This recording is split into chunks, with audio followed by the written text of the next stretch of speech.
Welcome back to Fintech Confidential. It's your host, Tedd Huff here. Today, we're merging two seemingly different worlds, water and fintech. And our guest, Eckelberry, is at the heart of this intersection. As the founding CEO of OriginClear, he's using fintech to revolutionize the water industry. With a diverse background and a passion for innovation, Riggs is here to share how he's making waves in both sectors. Riggs, welcome to the show. And thank you for the water joke. I love it. Well, we always try and have a little bit of fun here. And, Riggs, typically we dive into somebody's fintech or falling into fintech story. And your journey is truly unique. You went from tech to water. How did you find this special crossroad with fintech? Well, Ted, the interesting thing is I had an early career that was not tech. It was before tech was a big thing, the 70s. But that was all about, I was working in a nonprofit. I gained a master's ticket for ocean-going vessels and actually worked in the South Pacific, shipping basically industrial-grade coconut from various islands. It was a very, very I kept thinking when I'd go ashore, this looks just like a Joseph Conrad novel, right? Coming out of that, I landed in the thick of the 80s tech boom, which was all about computing as a glorified calculator, right? So I was getting companies that were running on, since this is a fintech podcast, you guys will know about the old safeguard ledgers, bear down hard, multiple copies onto PCs or super microcomputers or whatever it was at the time. And that was an exciting time. But what really got me excited was in the 90s when computers started being used for communication. In the 80s, that was still very crude. There was UUCP, Unix to Unix communication protocol, literally from university to university. And that was the forerunner of that, what became email and the internet.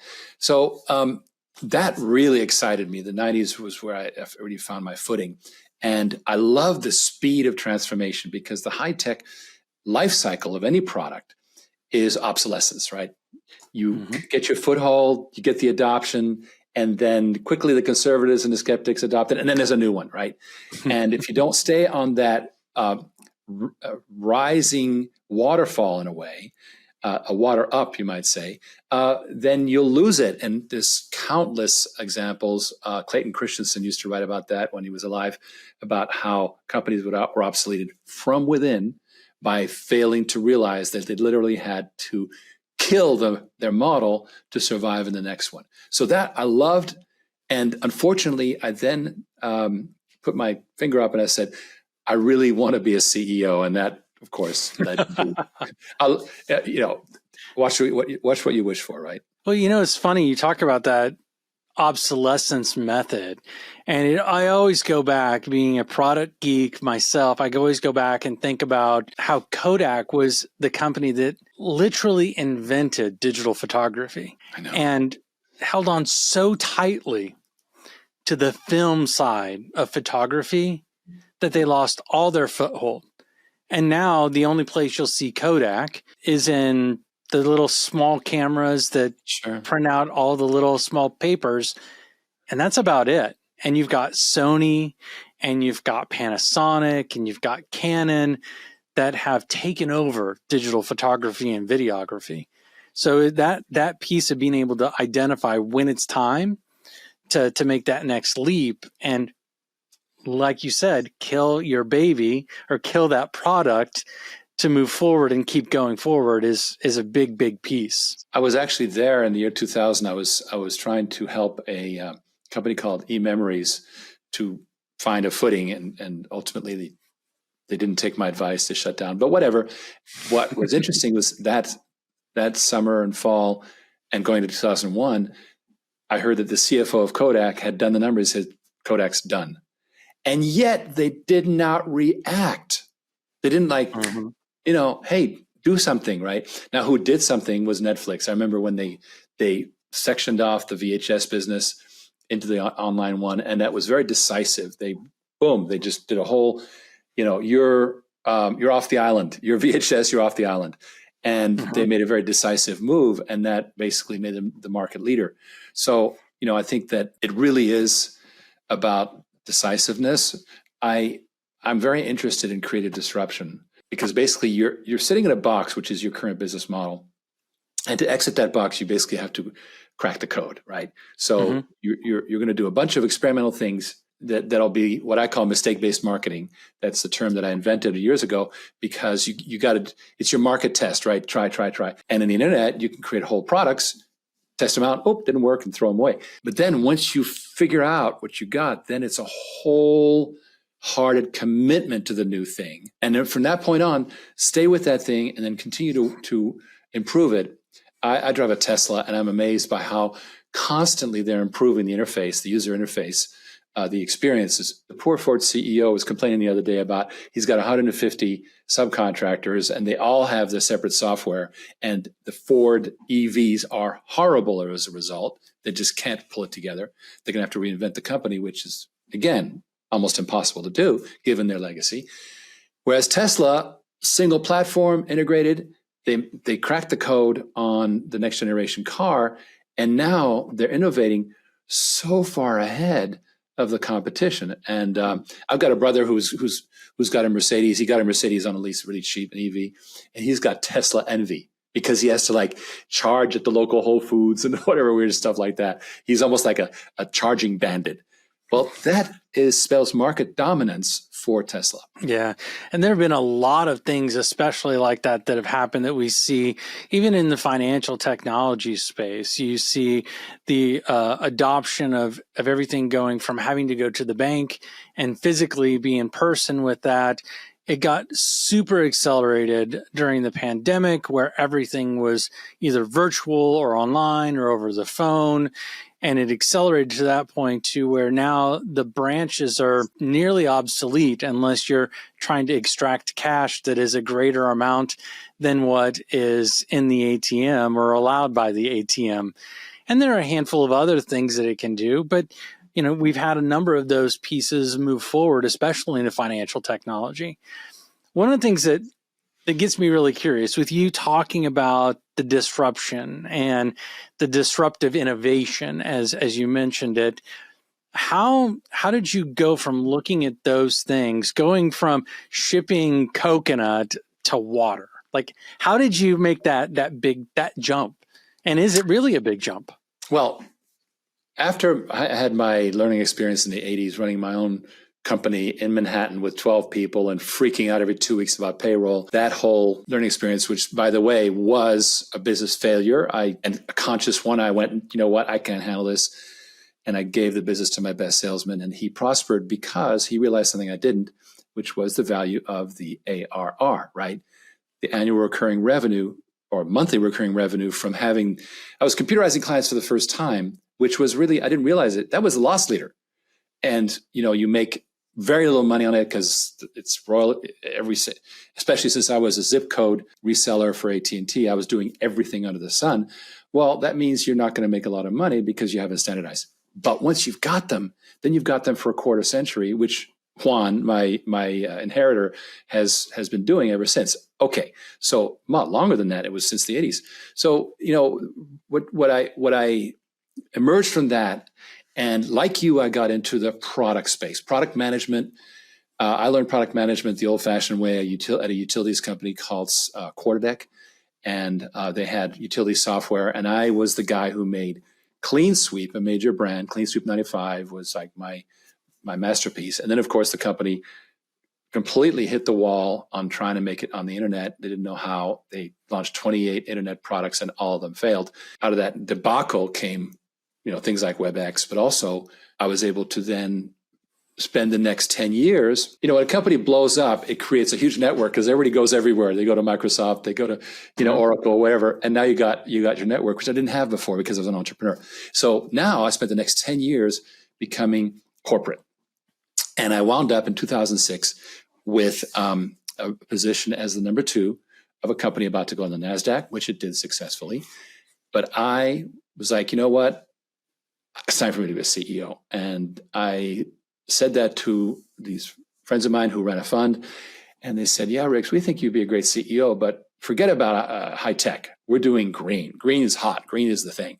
This is 2006, 2007. And they say, we want to launch an algae company, algae for biofuels, which is even today is super exciting, right? It's like so cool. We launched the company and I had a huge amount of media visibility and we were having so much fun. And then fracking came along and turned algae for biofuels into a science experiment. It was like, you're sitting there at barely able to meet the $120 a barrel price, and now it's at 40. So that wasn't going to fly. And this time, as opposed to the 80s, instead of giving up and giving it away or doing whatever I did in the 80s, I stuck to it. We pivoted. We reinvented ourselves into water. And then we found out that water is still in the 19th century. Well, I'll be kind. I'll say the first part of this 20th century. But it's a fact that whether an industry realizes it or not, it's in the high-tech world. It's done. It may behave like it's in a fortress and we're a monopoly and everything's fine. But in fact, the water monopoly is breaking up. Infrastructure is not being funded. This behind me is, in the glare, you can maybe see some palm trees. Well, this is Pinellas County, the most populated county in Florida, I believe. And where are you going to put a sewage plant? Not going to happen, even if you have the money. So it's over. Centralized infrastructure is over. And what's the new thing is the big users have to start doing their own water treatment, which is a host. This is super disruptive, but it also has a host of challenges to conquer. But if you manage it, it's a breakup, just like the AT&T breakup was, meaning huge amounts of opportunity. It's like mainframes to PCs, AT&T to MCI, Baby Bells, internet, et cetera. It creates a vastly larger market than existed in a monopoly. That's what's going on in water. Well, and it's interesting, the way you describe this just makes me think about some very large corporate organizations that manufacture products that do their best to own as much of the supply chain as humanly possible. And there are even some factories that produce goods and services here in the US that have their own power plant, that have their own transportation system, that have their own, and a very well-known one in Florida that has all of this stuff built in is Walt Disney World. Sure. That all of these things have been built internally so they can control the environment, the ecosystem, the timing, the pricing, the quality. Everything is under their control. So they can determine what's most important for them and not have to lean out externally. Which brings me into the question is, I was looking, and you have figured out how to leverage fintech with the water industry, something I would have never really thought about until I started doing the research. And I'm curious, what was that aha moment when you realized that the financial technology system could be a game changer for the water industry? Right. So just let me rewind just a little bit, because you were talking about self-sufficient industries. And in fact, at the high end, it's an established fact. PepsiCo has publicly committed to 80% recycling of their water, processed water. And there's no way you're going to do that without your own water plant. You cannot send it to the city. It's not going to come back. So Merck,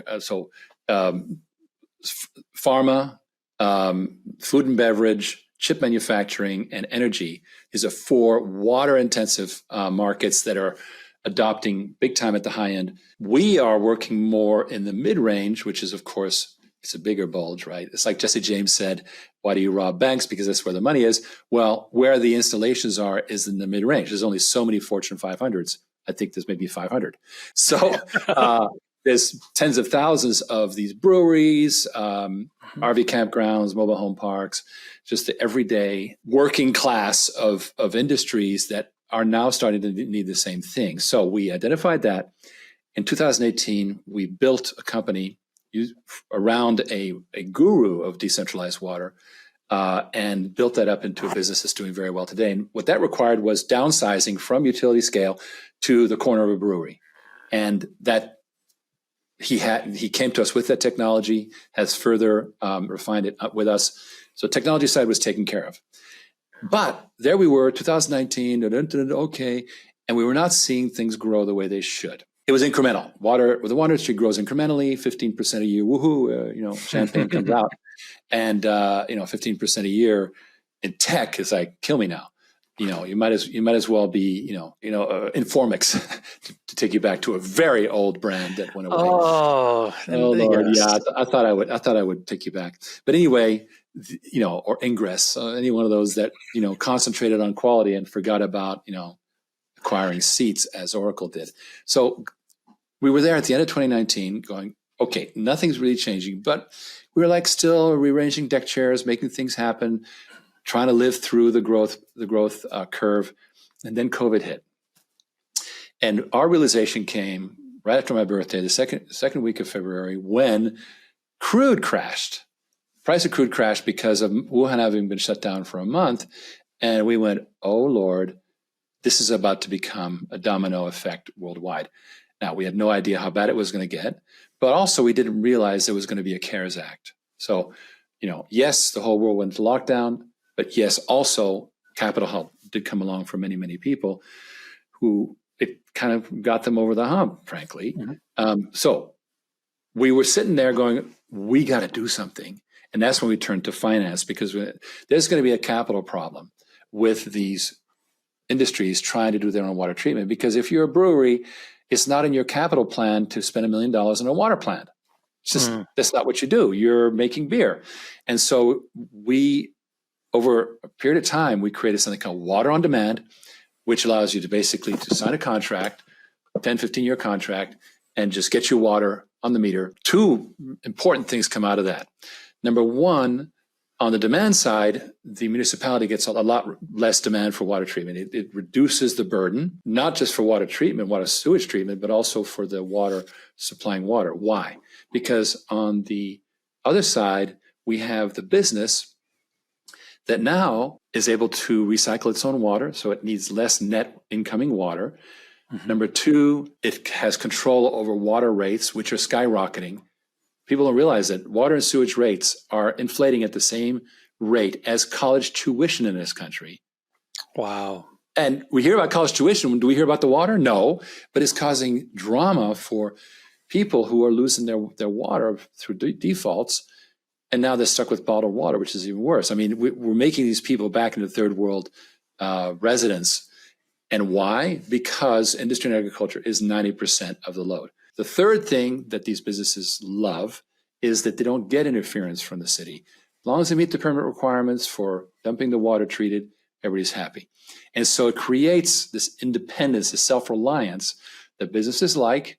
It's net good because it reduces the burden on the city, so it can better serve the people, which is really what it's there for. Mm-hmm. And it also reduces the amount of water being used because of recycling. So all in all, it's a win-win. And the important part from a fintech point of view is the fact that now we say, okay, Mr. Huff, you've got a brewery. You don't have to buy this unit. It remains our property. We'll put it on your site. You pay on the meter, by the gallon, and just on a service contract, fine. Now, the fintech side of it is who pays for that machine? Because we're not capitalized. It won't scale for us to just keep paying for machines ourselves. We do a few, but not a lot. So at some point, you have to bring in investors. So we then copied the master limited partnership model in the oil industry, which is very successful, $300 billion market, 60 plus partnerships. And these are baskets of energy properties that generate royalties. And everyday investors, it's a fairly sophisticated investment. You have to kind of know your way around it, but you can do it on your Ameritrade. It's not, you don't have to be accredited. And so you just go ahead and buy in. So that was our goal. And we set that up for water. So we like to say water like an oil well. And it's been tremendously popular because people, A, they like the royalties, generational royalties, because this is long-term. B, they get, a lot of, equity upside, all kinds of fun stuff like that. And C, it's water, not oil, which is inherently more fun and beneficial for the planet. Well, and it's interesting as I'm sitting here listening to the way that you've described going from the Fortune 500 companies. It used to be, I remember growing up with my grandparents' farm and them having a septic tank and having well water and having all of these different things, and how all of that was their responsibility to ensure that it was quality water, that they were taking care of their own sewage and doing all of that. And then I start to think about the way you've described it. It really aligns itself well with the idea of the decentralized finance or the leveraging of decentralization that we start to come into. And I think that's one of the neat things, that you guys didn't just stop at decentralizing the water. You didn't stop at decentralizing the investment piece of it. You continue to go and leverage the most modern version of decentralized financial technologies using tokens and crypto and a blockchain specifically to really manage that. I'd love to understand, like, how did you get there? Let's just start there. How did you get to saying this is the way that we're going to do this and this is why? Right. So I was talking about decentralization from 2016, but of water. 2018 came around and wow, I fell in love with crypto as, again, a way to monetize water as a blockchain process. And we invented something called Water Chain. And it was a very exciting year. Unfortunately, we stubbed our toe on a very important thing, which is there is no agreed price for water. It ranges from $25 an acre foot, 1 acre, 1 foot deep, to $1,350 down for that San Juan Capistrano desalination plant and everything in between. So the price of water is wildly different, and you can't have a commodities market with wildly divergent prices. It's where do you find yourself? It doesn't work. So we kind of like, you know what, this is not going to work. And in the interim, we went ahead and I put that on the back shelf, and we came back to the fundamentals, to where under water on demand, every single gallon of water is paid for on the meter. So now every gallon of water is monetized in that network, and it's roughly the same. Why? Because this is not about water rights. This is about the economics of water treatment, which are pretty even, right? Yes, Israel is more efficient about desalination than the US is, but they're in the same order of magnitude, right? So you're able to kind of like narrow down the differences. Because right now, it's impossible for someone in Northern California who's got a real water problem to offset his risk by buying options on Singapore water. Impossible. Doesn't exist. There is no national or international market for water. Now, we create a water on demand network where there's a substantial amount of flow of both payments and dividends going on for water treatment, and we can tokenize that. And their securities, I'm not saying they're not. This is a dividend product, and that's fine. We can live with that. And then what we want to do, having done it properly in the US, is go to other regions, not ourselves, but by doing a deal with a financial player in Dubai or Singapore or Tokyo to set up a clone of water on demand for their region. It's a fintech. It's a pure financial play for them. They don't have to worry about the technology part because we'll export that. And now you start having international. At some point in the middle of this, you start making the token market work. Now, we have de-emphasized tokens currently for one very good reason, and that is that the SEC does not love blockchain or tokens. And so we're like, we've been going through so much SEC scrutiny. We did a crowdfunding earlier, and we're doing a whole other transaction that involves potentially getting on the NASDAQ. Again, the SEC is going to have to weigh in on that. So we're like, you know what? Oh no, our blockchain is strictly in the lab, because we just don't want to. We don't want to have them go, wait a minute, we're going to stop the train here and put you up, make you a tomato and let you rot on the shelf. Yeah. So, but that's the vision. We think it's exciting, but the underlying asset, I believe strongly that good tokens are asset based. There's an asset there because it can't go to zero because of the book value. And I think that's what we're really focusing on.